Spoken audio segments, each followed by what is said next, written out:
Bismillahirrahmanirrahim. Assalamualaikum warahmatullahi wabarakatuh. Selamat sore, siang, ataupun pagi teman-teman semuanya. Bagaimana kabarnya? Semoga selalu dalam keadaan sehat dan selalu dilindungi oleh Allah Subhanahu wa Ta'ala dimanapun kita berada. Sebelumnya kita perkenalan dulu ya. Kami kelompok 10. Di sini kami beranggotakan saya sendiri, saya Febrianti. Di sini saya sebagai. Nah, lanjut ya. Kita kira-kira apa aja sih yang mau kita bahas di sini? Yang pertama ada pengertian penyakit gastrointestinal, kemudian etiologi penyakit peptic ulcer dan gastritis. Yang ketiga ada patofisiologi penyakit peptic ulcer dan gastritis. Yang keempat ada manifestasi klinik penyakit peptic ulcer dan gastritis. Dan yang terakhir, bagaimana sih terapi penyakit peptic ulcer dan gastritis?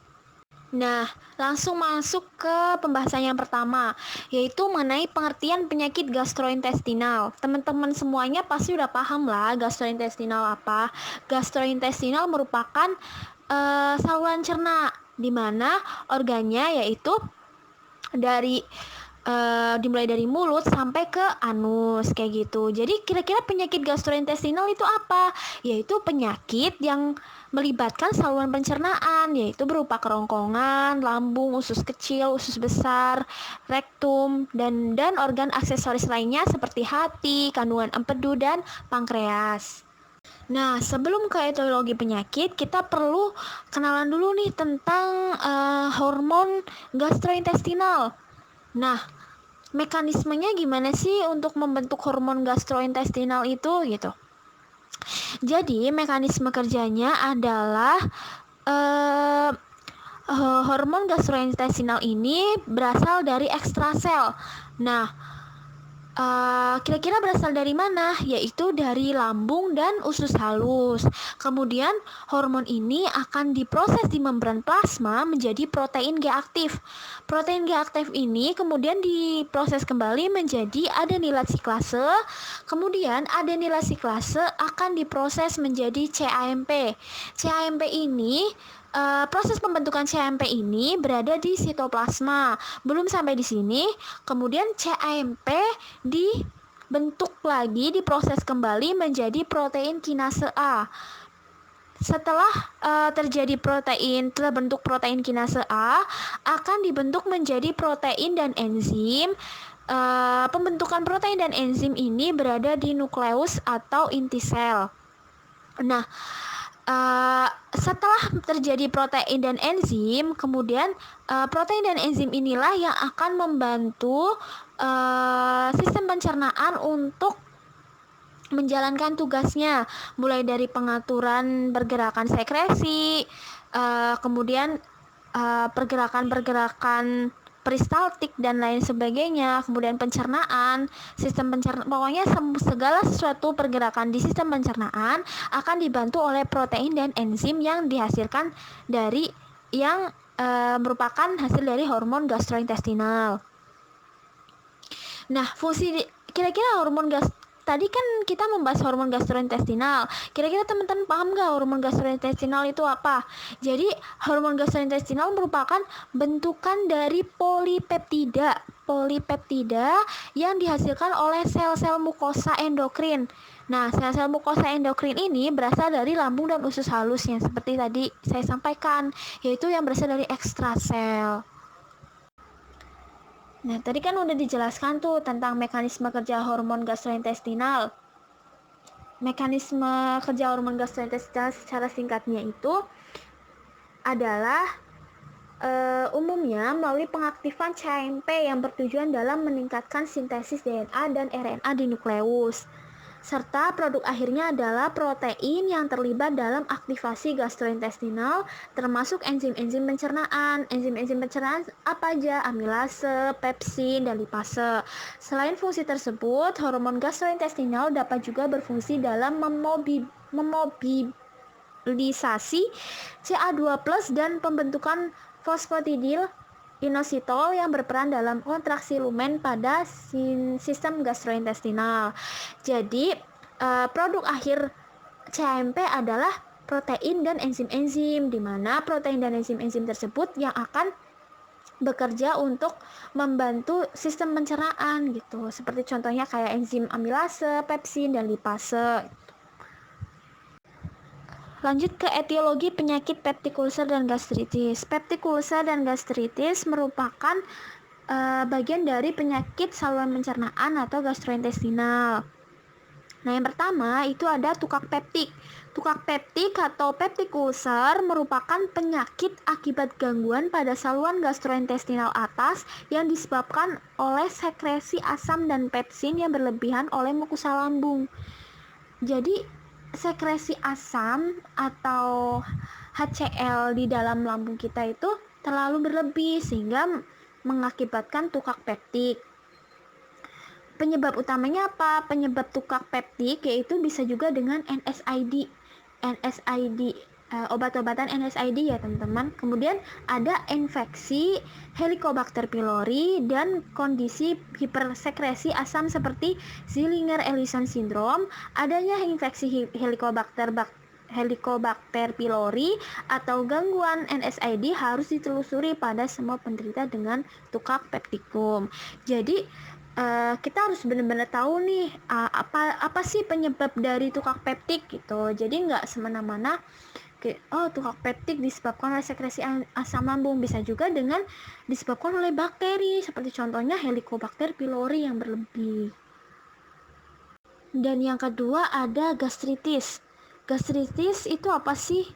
Lebih dikenal dengan MAH ya teman-teman. Jadi gastritis itu bisa juga disebut dengan penyakit MAH. Itu penyakit trending banget pokoknya ya bagi kalangan kita, apalagi anak kos.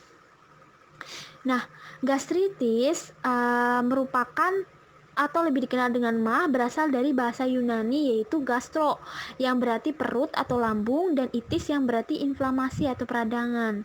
Jadi gastritis itu merupakan penyakit peradangan pada lambung gitu. Jadi lambung kita mengalami peradangan sehingga menimbulkan penyakit gastritis ini tuh.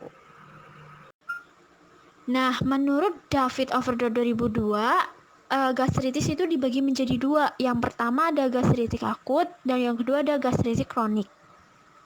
Gastritis akut itu disebabkan oleh asam atau alkali kuat yang ada di dalam lambung kita. Kemudian yang akan menyebabkan perforasi mukosa. Jadi mukosa kita itu mengalami kebocoran sehingga asam lambung di dalam lambung kita akan bocor dan mengenai organ-organ lainnya. Kemudian ada gastritis kronik, yaitu inflamasi lambung yang udah terlalu lama.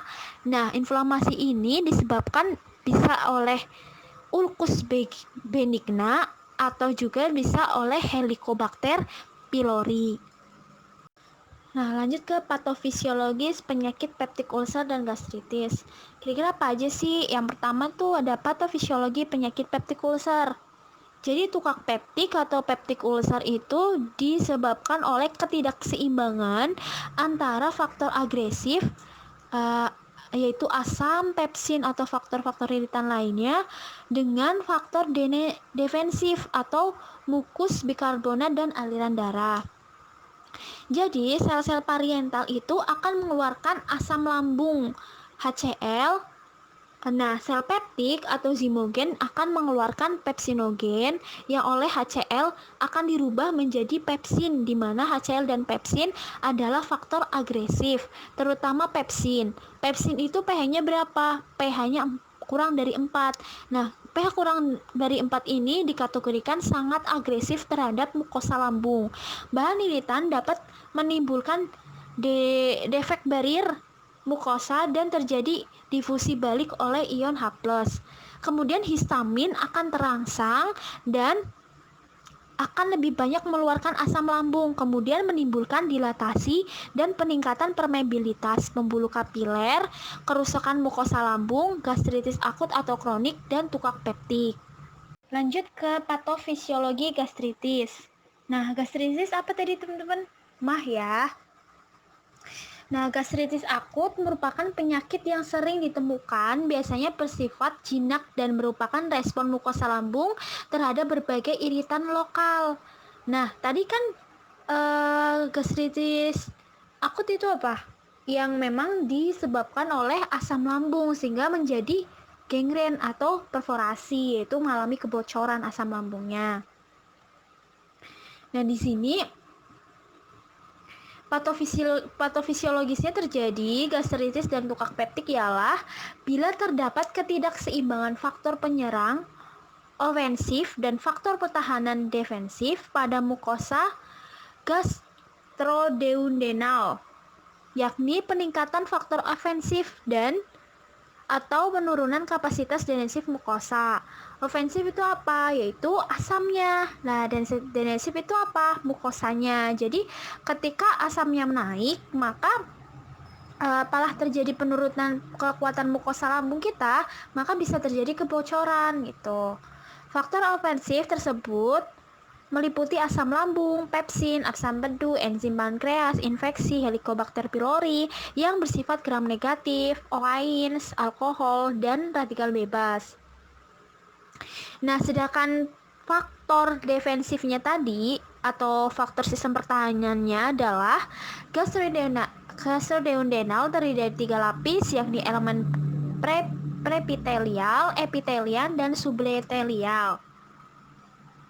Lanjut ke manifestasi klinik penyakit peptic ulcer dan gastritis. Manifestasi peptic ulcer sendiri yaitu pasien akan mengalami keluhan seperti contohnya nyeri ulu hati, rasa tidak nyaman pada perut disertai muntah, rasa sakit tukak peptik timbul setelah makan. Jadi tukak peptik itu timbul rasa sakitnya setelah makan.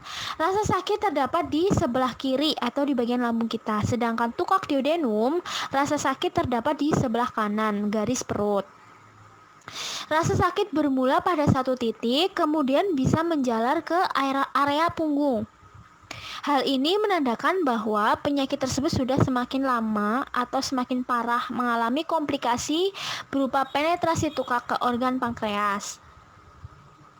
Meskipun demikian, rasa sakit saja tidak cukup untuk menegakkan diagnosis bahwasanya pasien tersebut terkena tukak peptik itu, karena dispepsia juga bisa menimbulkan rasa sakit yang sama. Jadi gejala dispepsia itu mungkin hampir sama dengan tukak peptik gitu. Juga dapat ditentukan dengan lokasi rasa sakit di sebelah kiri atau kanan garis perut. Sedangkan tukak yang disebabkan oleh NSAID atau obat-obatan NSAID dan tukak pada usia lanjut biasanya tidak menimbulkan keluhan, hanya diketahui melalui komplikasi yang berupa perdarahan dan perforasi.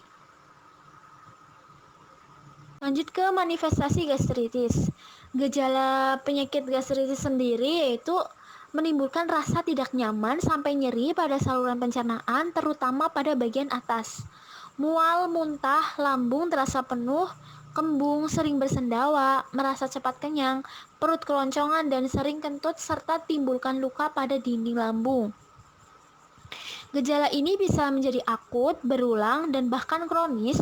Disebut kronis bila gejala itu berulang terus-menerus lebih dari 1 bulan. Dan gastritis ini juga bisa ditangani sejak awal, yaitu dengan cara yang pertama mengonsumsi makanan lunak dalam porsi kecil, berhenti mengonsumsi makanan pedas dan asam, berhenti merokok serta minum minuman beralkohol, dan jika memang diperlukan dapat minum antasida sekitar setengah jam sebelum makan atau sewaktu makan. Jadi bisa ditangani dengan obat-obatan yaitu antasida ya, jenis antasida. Nah, di sini ada tanda dan gejalanya juga. Langsung aja ya ke slide berikutnya. Tadi sudah dijelaskan. Terapi penyakit peptic ulcer dan gastritis. Yang pertama ada terapi penyakit peptic ulcer. Nah, terapi peptic ulcer ini dibagi menjadi 2, ada yang farmakologi dan non-farmakologi.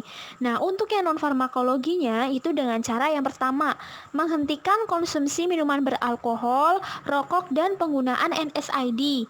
NSAID itu merupakan obat-obatan antiinflamasi yang dia bekerja untuk di muskuloskeletal, mengurangi rasa nyeri biasanya. Nah, yang kedua adalah beristirahat yang cukup dan menghindari stres. Yang ketiga, menghindari makanan dan minuman yang memicu sekresi asam lambung yang berlebih, seperti cabai, teh, kopi, dan alkohol. Kandungan capsaicin pada cabai dan vitamin C pada cabai itu dapat menimbulkan sekresi asam lambung yang berlebih. Jadi jika dikonsumsi terlalu banyak juga tidak baik. Nah, untuk terapi farmakologinya, yang pertama itu dengan menggunakan obat golongan antasida. Antasida ini bekerja dengan cara meningkatkan pH lumen pada lambung sehingga dapat menetralkan asam lambung serta meningkatkan kecepatan pengosongan lambung. Dan yang kedua ada PPI atau pump proton inhibitor. Inhibitor pompa proton atau PPI adalah penekanan sekresi lambung yang paling potensial. Jadi PPI ini bekerja dengan cara menekan sekresi asam lambung. Nah, contohnya seperti obat-obatan omeprazol, lansoprazol, rabeprazol, dan pantoprazol. Dan yang ketiga ada antagonis reseptor H2 histamin. Obat-obatan golongan ini memblok kerja histamin pada sel parietal dan mengurangi sekresi asam. Histamin tahu kan? Histamin itu adalah sebuah senyawa yang merespon alergi sekaligus mengurangi nyeri akibat ulkus peptikum dan meningkatkan kecepatan penyembuhan tukak. Contohnya itu adalah obat-obatan seperti simetidin dan ranitidin. Yang keempat itu ada sukralfat. Nah, sukralfat ini merupakan agen pelindung mukosa yang melindungi ulkus epitel dari zat ulcerogenik. Zat ulcerogenik itu seperti asam lambung, pepsin, dan empedu. Hal ini juga secara langsung mengabsorpsi empedu dan pepsin. Nah, sukralfat mengalami polimerisasi pada pH kurang dari 4, pH asam, untuk menghasilkan gel yang sangat lengket dan melekat kuat pada dasar ulkus. Jadi gelnya ini, sukralfat ini akan menghasilkan gel yang dia akan melengket secara kuat di dasar ulkus, jadi akan melindungi ulkus lambung. Dan yang kelima itu ada analog prostaglandin. Contoh dari analog prostaglandin itu adalah misoprostol. Nah, misoprostol ini akan menjaga mukosa lambung dengan cara menghambat sekresi asam lambung. Kemudian yang keenam ada bismut substrat. Nah, bismut substrat ini dapat melindungi ulkus dari asam lambung, pepsin, dan empedu dengan membentuk lapisan di dasar ulkus. Jadi akan membentuk lapisan di dasar ulkus yang nantinya dia akan melindungi dasar ulkus tersebut atau yang ada di dalam lambung kita dari zat-zat yang ulcerogenik tadi. Nah, yang terakhir itu ada terapi penyakit gastritis. Tujuan dari terapi penyakit gastritis sendiri adalah untuk menghilangkan gejala seperti contohnya nyeri, terus kemudian menghilangkan inflamasi dan mencegah terjadinya ulkus peptikum dan komplikasi. Jadi sebelum terjadinya ulkus peptikum itu penyakit yang ringan, yang mungkin kita anggap seperti ringan gitu ya, itu adalah gastritis dulu. Kemudian ketika dia tuh sudah mulai tingkatannya lebih tinggi itu seperti ulkus peptikum. Nah, berdasarkan patofisiologisnya, terapi farmakologi gastritis ditujukan untuk menekan faktor agresif atau asam lambung dan memperkuat faktor defensif atau ketahanan mukosa. Nah, di sini juga dibagi menjadi dua, terapi non farmakologi dan farmakologi. Untuk terapi non farmakologinya yaitu dengan pengobatan dengan cara pendekatan, edukasi, dan pemahaman tentang penyakit MAH. Jadi perlu diadakan edukasi atau pemahaman kepada pasien tentang bahaya penyakit MAH, gejala penyakit MAH, dan lain sebagainya. Nah, tujuannya adalah untuk meningkatkan kepemahaman mengenai penyakit MAH secara umum dan pola penyakit MAH itu sendiri. Kemudian terapi farmakologinya itu yang pertama adalah menggunakan obat-obatan. Nah, yang golongan pertama ini antasida yang bekerja menetralisir keasaman lambung yang terdiri dari senyawa aluminium, magnesium, kalsium bikarbonat, dan natrium bikarbonat. Yang kedua, ada obat penghambat sekresi asam lambung. Nah, contohnya itu ada antagonis H2. Antagonis H2 adalah senyawa yang menghambat secara bersaing interaksi histamin dengan reseptor H2 sehingga dapat menghambat sekresi asam lambung. Contohnya apa? Contohnya seperti simetidin, famotidin, dan ranitidin. Yang ketiga yaitu dengan golongan analog prostaglandin E1. Contohnya seperti misoprostol. Yang terakhir adalah golongan pelindung mukosa. Contohnya adalah sukralfat. Contohnya seperti sukralfat. Mungkin itu saja yang bisa kami sampaikan dari kelompok 10. Apabila ada kesalahan kata maupun ucapan maupun penjelasan dan lain-lain, mohon maaf. Kami pamit undur diri. Sekian dari kami. Taqabbalahu minna wa minkum, taqabbalahu ya karimu, wabillahi taufiq wal hidayah. Wassalamualaikum warahmatullahi wabarakatuh. Terima kasih semua.